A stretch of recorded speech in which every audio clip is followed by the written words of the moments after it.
Subscribe करें हमारे YouTube channel साधना gold को और पाएं वीडियो सबसे पहले। और हाँ, बेल आइकन दबाना ना भूलें।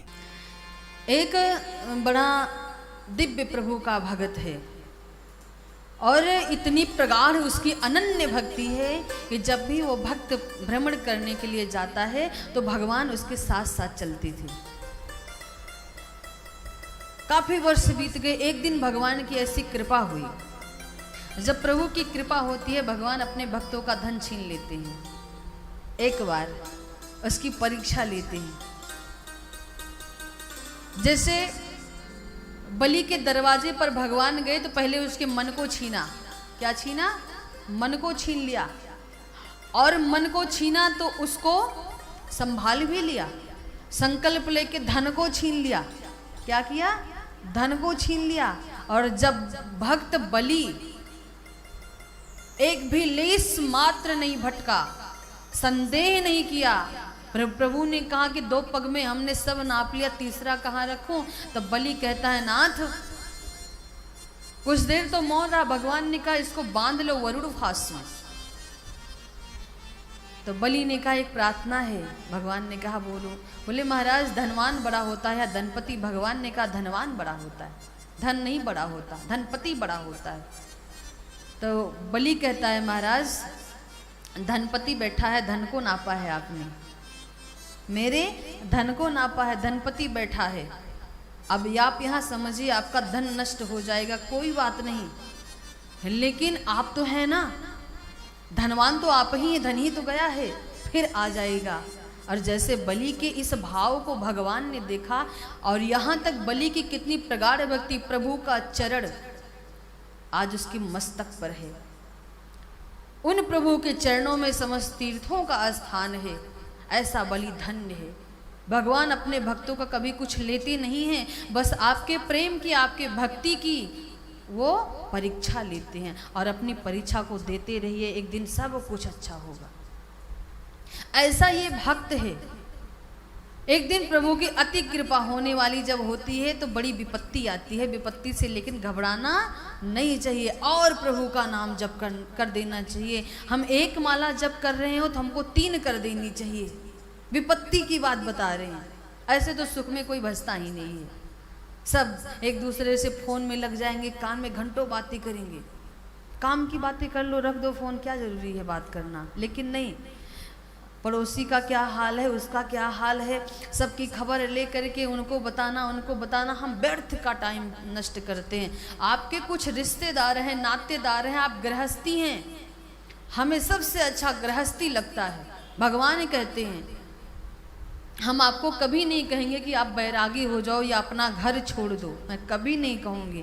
अपना घर ही स्वर्ग है, अपना घर ही तीर्थ है, अपना घर ही धाम है। जब भी आपको धाम जाने की इच्छा हो तो चले जाओ, घूम टहल के 10 दिन 15 दिन दर्शन करके आनंद प्राप्त करके पुनः चले आओ। लेकिन मुझे लगता है जो वैराग्य आपको, जो विरह आपको अपने घर में रह के प्रभु की सताएगी, वो धाम पे जाने से सब दूर हो जाती है। ये मेरा अपना अनुभव है। आपको होता है कि पता नहीं। अभी आप यहाँ बैठे रहोगे 1-1.5 महीने बिहारी जी या श्री अयोध्यानाथ भगवान श्री राम जी का दर्शन नहीं करोगे तो मन में आएगा कि अब मुझे जाना चाहिए दर्शन करने। बार बार कहोगे प्रभु कब बुला रहे हो, कब बुला रहे हो। निरंतर विरह में, प्रेम में हो आप। लेकिन आप उसी धाम पर चले जाओगे तो पहले कहोगे थोड़ा रेस्ट कर लो, सुबह दर्शन करने चले जाएंगे, अभी बहुत भीड़ है। प्रेम कहाँ गया? यहाँ से तो बड़ी लगन लगी थी और वहां जाने के बाद भगवान अपने भक्तों को जल्दी से अपने तीर्थ नहीं बुलाता है, या ध्यान रखना, अपने स्थान नहीं बुलाता है। हम कहेंगे अभी आज हमको जाना था लेकिन हमारा कैंसिल हो गया, भगवान नहीं चाह रहा। आपका प्रेम भगवान आपके घर से ही प्राप्त कर ले रहा है, उसको यही आनंद मिल रहा है। तो कभी चिंतित ना हुआ करो कि भगवान ने हमें बुलाया नहीं। आज वो भक्त, प्रभु ने अति कृपा कर दी और उसका सारा धन नष्ट हो गया, व्यापार टूट गया, धीरे धीरे सारी संपत्ति उसकी खत्म हो गई। एक दिन वो बेचारा चलने लायक नहीं हुआ। और महाराज हमारे यहाँ कहावत कहते हैं, बाप बड़ा ना भैया, सबसे बड़ी रुपैया।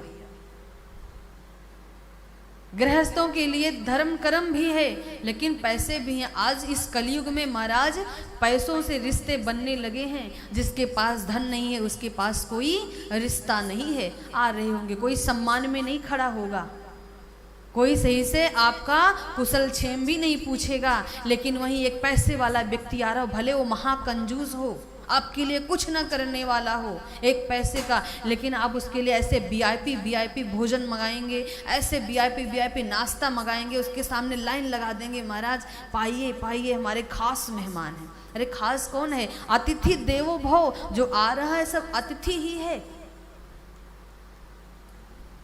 आज वो भगत के सब जब धन नष्ट हो गए, नात रिश्तेदार सब दूर हो गए, कोई नहीं है। और फिर जब घूमने के लिए गोविंद की सेवा करके जाता है राम जी की, तो महाराज रास्ते में जब चलता है देखता है तो मेरे प्रभु के चरण नहीं, सिर्फ मैं चल रहा हूँ, वो चरण चिन्ह चल रहे हैं। और भक्त दुखी नहीं होता है, उसी भाव से प्रभु का भजन करता रहता है। एक दिन भगवान ने कहा कैसा भगत है, लेस मात्र मुझसे शिकायत भी नहीं करता है, कैसा भगत है ये। और भगवान की अनन्य कृपा हुई, प्रभु उस भक्त के घर भगवान ने पुनः सब कुछ वही भेजा, उतना सामर्थ्य वैभव धन लक्ष्मी सब आई। और फिर घूमने के लिए डेली उसका नित्य कर्म था घूमना फिरना। सुबह में फिर चल रहा है, तो जब सारी संपत्ति आ गई तो भगवान भी साथ साथ चलने लगे। चरण के 4 चिन्ह को जब उस भक्त ने देखा, वो भक्त आया और मंदिर में बैठ के ठाकुर जी को कहता, क्यों ठाकुर तुम भी इतने स्वार्थी निकलोगे, हमें नहीं पता था। हमने सुना था कि संसार के लोग छोड़ करके जाते हैं, लेकिन जब मेरी विपत्ति में आपने भी मेरा साथ छोड़ दिया था।